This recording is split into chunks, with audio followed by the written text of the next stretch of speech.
दोस्तों, क्या आप जानते हैं कि अगर पृथ्वी गोल है तो नीचे की तरफ रहने वाले लोग गिरते क्यों नहीं? या फिर ये कि दुनिया में ऐसा इकलौता जज कौन है जिसे फांसी दी गई थी? अगर नहीं भी जानते तो कोई बात नहीं, क्योंकि हम इसीलिए तो हैं। आज के इस एपिसोड में भी हम आपको कुछ ऐसे ही मार्वेलस, ऑसम और इनक्रेडिबल फैक्ट से फैक्टिफाई करने वाले हैं। तो हो जाइए तैयार फैक्टिफाइड हिंदी के इस सफर पर हमारे साथ चलने के लिए। Factified. Facts on your face. Fact number 1। दोस्तों, आपने फिल्मों या फिर टीवी में कई बार घोड़ों की रेसेस देखी होंगी। ये अमीरों का खेल है और रेस का घोड़ा इस दुनिया में सबसे महंगा जानवर भी माना जाता है। इन्हीं रेसिंग हॉर्सेस का एक किस्सा आपसे मैं साझा करना चाहता हूँ। दोस्तों, आपको विश्वास नहीं होगा, लेकिन रियल लाइफ में एक घोड़े को रेस ट्रैक से सिर्फ इसलिए रिटायर कर दिया गया था क्योंकि रेसिंग ट्रैक पर उसके रहते हुए कोई भी और घोड़ा रेस नहीं जीत पाता था। इतना ही नहीं, बाद में जब उसके बच्चे हुए तो वो भी रेसिंग ट्रैक पर बाकी घोड़ों से अव्वल निकले और उसके बाद उस घोड़े के वंशजों को भी हमेशा हमेशा के लिए रेस में हिस्सा लेने से बैन कर दिया गया। दरअसल जिस घोड़े की बात मैं यहाँ कर रहा हूँ उसका नाम सर आर्ची था। सर आर्ची एक अमेरिकी थॉरबर्ड नस्ल का घोड़ा था जो अपने समय के सबसे बेहतरीन रेस हॉर्सेस में से एक माना जाता था। Fact number 2। दोस्तों, किसी अपराधी को जज द्वारा फांसी की सजा दिए जाने की बात तो आपने बहुत सुनी और देखी होगी, लेकिन किसी जज को फांसी पर लटकाया गया हो, ऐसा कभी सुना है आपने? जी हाँ, आज से 44 साल पहले यानी साल 1976 में एक जज को फांसी पर लटकाया गया था। इस जज का नाम था उपेंद्र नाथ राजखोवा। ये असम के डुबरी जिले से थे और एक सेशंस कोर्ट के जज के पद पर तैनात थे। उन्हें सरकारी बंगला भी मिला हुआ था। फरवरी 1970 में वो रिटायर तो हो गए, लेकिन उन्होंने अपना सरकारी बंगला खाली नहीं किया। इसी बीच उनकी पत्नी और 3 बेटियां अचानक गायब हो गए। जब भी उनसे कोई पूछता कि उनका परिवार कहां है तो वो कुछ ना कुछ बहाना बना देते। फिर अप्रैल 1970 में उपेंद्र नाथ राजखोवा सरकारी बंगला खाली करके कहीं चले गए, लेकिन वो कहां गए ये किसी को भी पता नहीं था। चूंकि राजखोवा के साले यानी कि उनकी पत्नी के भाई पुलिस में थे, उन्होंने पता लगाया कि राजखोवा सिलीगुड़ी के एक होटल में कई दिनों से ठहरे हुए हैं। इसके बाद कुछ पुलिस कर्मियों के साथ वो उस होटल गए और उनसे अपनी बहन और भांजियों के बारे में पूछा। जब कोई बहाना नहीं चला तब राजखोवा ने पुलिस के सामने ये कबूल किया कि उन्होंने ही अपनी पत्नी और 3 बेटियों की हत्या की है और उन चारों की लाश को अपने उसी सरकारी बंगले की जमीन में गाड़ दिया है। इसके बाद उन्हें गिरफ्तार कर लिया गया। लगभग 1 साल तक ये केस चला और अदालत ने उपेंद्र नाथ राजखोवा को फांसी की सजा सुनाई और फिर 14 फरवरी 1976 को जोरहट जिले में पूर्व जज उपेंद्र नाथ राजखोवा को उनकी पत्नी और 3 बेटियों की हत्या के जुर्म में फांसी दे दी गई। और दोस्तों, इस तरह उपेंद्र नाथ राजखोवा वो इकलौते जज बने जिन्हें फांसी की सजा मिली। यही नहीं, कहते हैं कि पूरी दुनिया में ऐसा कोई भी और जज नहीं रहा जिसे हत्या के जुर्म में फांसी की सजा हुई हो। Fact number 3। दोस्तों, एक अच्छा स्टूडेंट उसी को माना जाता है जिसकी मेमोरी पावर अच्छी होने के साथ साथ हैंडराइटिंग भी अच्छी हो। वैसे आप सभी ने स्कूल में एक्सपीरियंस किया ही होगा कि अच्छी हैंडराइटिंग का टीचर पर क्या इंप्रेशन पड़ता है। बचपन में हम सभी ने अपनी हैंडराइटिंग सुधारने की बहुत कोशिशें की, लेकिन कुछ की सुधरी तो कई इसके पीछे अपने टीचर से पिटे भी। ऐसे में अगर हम आपसे कहें कि एक 8वीं क्लास में पढ़ने वाली लड़की की हैंडराइटिंग कंप्यूटर फॉन्ट्स को भी मात दे सकती है तो आप शायद मेरी बातों पर यकीन ना करें। लेकिन ये देखिए जरा, ये कोई प्रिंटेड मैन्युस्क्रिप्ट नहीं है, बल्कि नेपाल की एक स्टूडेंट जिसका नाम प्रकृति मल्ला है, उसकी हैंडराइटिंग है। प्रकृति की हैंडराइटिंग को दुनिया की सबसे खूबसूरत हैंडराइटिंग के तौर पर चुना गया है। उसकी लिखावट देखने के बाद इस बात में फर्क करना मुश्किल हो जाता है कि क्या वाकई में ये हाथों से लिखा गया है या फिर ये कंप्यूटर का कोई डिजाइनर फॉन्ट है। खैर, आपका इस बारे में क्या कहना है और आप में से कितने हैंडराइटिंग के चक्कर में अपने टीचर से पिटे हैं, नीचे कमेंट करके हम सबके साथ शेयर करें।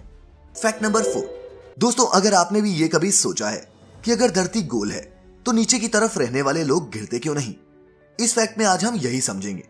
आपने ये कहावत तो सुनी ही होगी, what goes up must come down. मतलब कि जो भी ऊपर जाता है उसे नीचे जरूर आना होता है। यानी कि इससे फर्क नहीं पड़ता कि आप कितनी जोर से क्रिकेट के मैदान में छक्का लगाते हैं, आप कभी भी अंतरिक्ष में गेंद नहीं भेज पाएंगे। तो आपको बता दें कि ये सब ग्रेविटी या फिर गुरुत्वाकर्षण बल की वजह से होता है। अगर कोई लोहे का पीस चुंबक से चिपका हो तो चुंबक किसी भी दिशा में हो हमेशा ही चिपकी रहेगी। इसी तरह पृथ्वी भी एक विशाल चुंबक की तरह काम करती है और बाकी सभी चीजें किसी लौह पदार्थ की तरह। तो हम किसी भी दिशा में क्यों ना हो, हम हमेशा ही पृथ्वी के गुरुत्वाकर्षण बल से बंधे रहते हैं और गिरते नहीं हैं। ग्रेविटी हर चीज को पृथ्वी के सेंटर की तरफ अट्रैक्ट करती है हमारे ग्रह सूर्य के इर्द गिर्द भी इसी ग्रेविटेशनल फोर्स की वजह से घूमते रहते हैं। दोस्तों, मैं ये भी जानता हूँ कि आप में से ज्यादातर लोगों ने ये स्कूल में पढ़ा होगा, लेकिन हम उन्हें भी फैक्टिफाई करते हैं जो या तो कभी स्कूल गए ही नहीं या फिर किन्हीं कारणों से पढ़ाई में ध्यान नहीं दे पाए। इसीलिए धैर्य रखें, क्योंकि अगला फैक्ट शायद आपको हैरान कर दे। Fact number 5।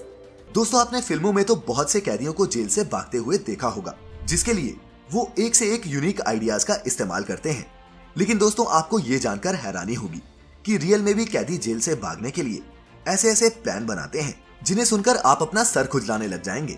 एक ऐसी ही घटना फ्रांस की है, जहां एक कैदी ने जेल से भागने के लिए ऑरेंज यानी कि संतरे को ग्रेनेड जैसा पेंट किया और अथॉरिटीज को डराकर वो जेल से भागने में भी कामयाब रहा। दरअसल माइकल वयोर नाम के इस शख्स को फ्रेंच पुलिस ने 2010 में एक बैंक रॉबरी और एक पुलिस अफसर की हत्या के सिलसिले में गिरफ्तार किया था, जिसके बाद उसे 25 साल जेल की सजा हुई। बाद में माइकल ने जेल से भागने के लिए एक प्लान बनाया।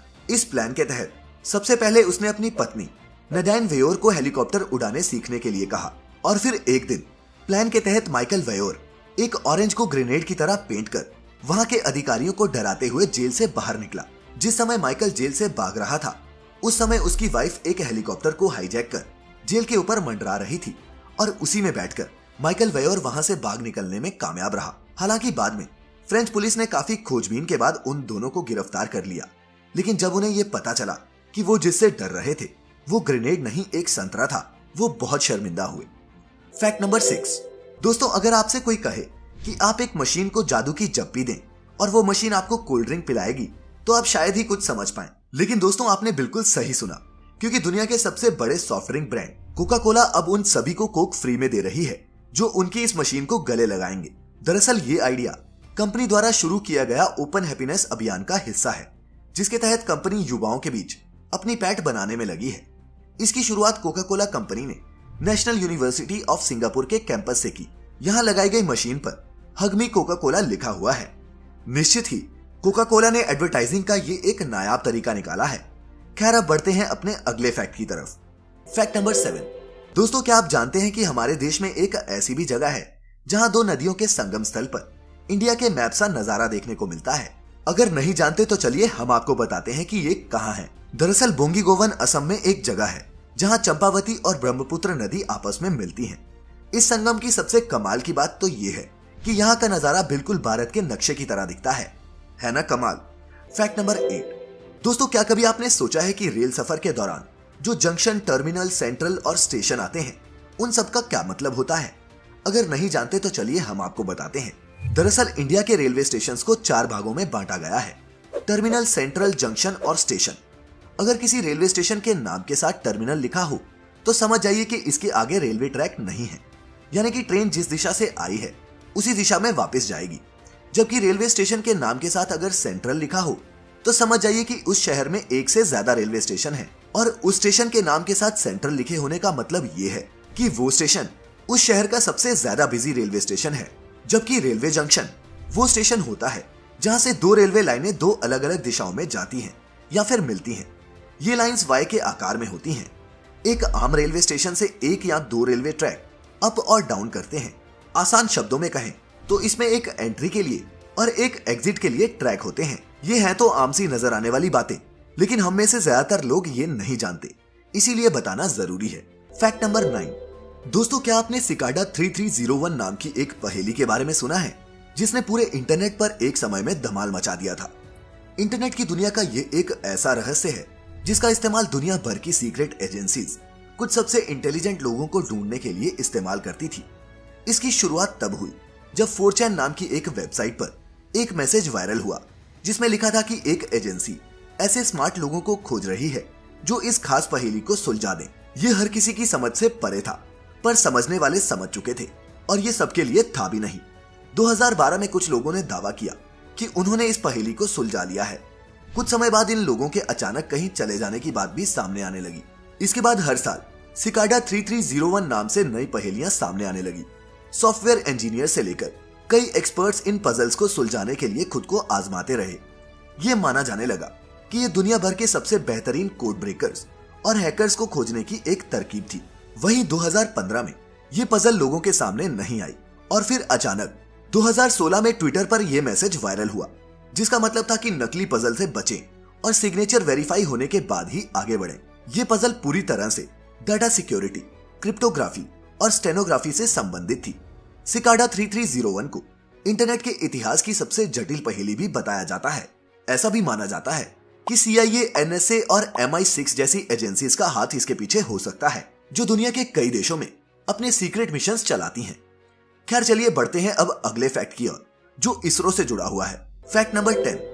दोस्तों, हमने आपको पिछले एपिसोड में सोफिया नाम की एक रोबोट से मिलवाया था, जिसे अमेरिका ने डेवलप किया था। लेकिन दोस्तों, आज के इस एपिसोड में मैं आपको जिस हाफ ह्यूमनॉइड रोबोट से मिलवाने जा रहा हूं, उसे हमारे ही देश की स्पेस एजेंसी यानी कि इंडियन स्पेस रिसर्च ऑर्गेनाइजेशन या फिर इसरो ने बनाया है। इस हाफ ह्यूमनॉइड फीमेल रोबोट का नाम है व्योमित्र, और इसे हाफ ह्यूमनॉइड रोबोट इसलिए कहा जा रहा है क्योंकि इसके पैर नहीं हैं। व्योमित्र एक खास रोबोट है जो इंसानों को पहचान सकता है। एस्ट्रोनॉट्स जो भी करेंगे, व्योमित्र उसकी नकल कर सकता है। इतना ही नहीं, ये रोबोट सवालों के जवाब भी दे सकता है और बातचीत भी कर सकता है। Hello everyone, I am Vyomitra, the prototype of the half-humanoid being made for the first unmanned Gaganyaan mission. ISRO द्वारा बनाया गया व्योमित्र ह्यूमनॉइड और मानव रहित गगनयान में टेस्टिंग के काम आएगा। साथ ही भारतीय एस्ट्रोनॉट्स को कैरी करने वाले गगनयान में भी ये एस्ट्रोनॉट्स के साथ स्पेस में जाएगा।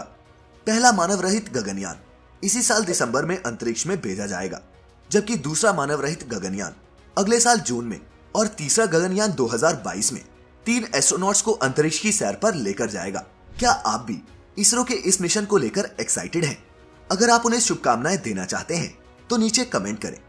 और इसी फैक्ट के साथ फैक्टिफाइड हिंदी पर आज का ये सफर खत्म होता है, लेकिन ये सिलसिला आगे भी जारी रहेगा और हम आपको फैक्टिफाई करने आते रहेंगे। तब तक आप अपना ख्याल रखें, खुश रहें और वीडियो देखने के लिए आपका एक बार फिर बहुत बहुत शुक्रिया।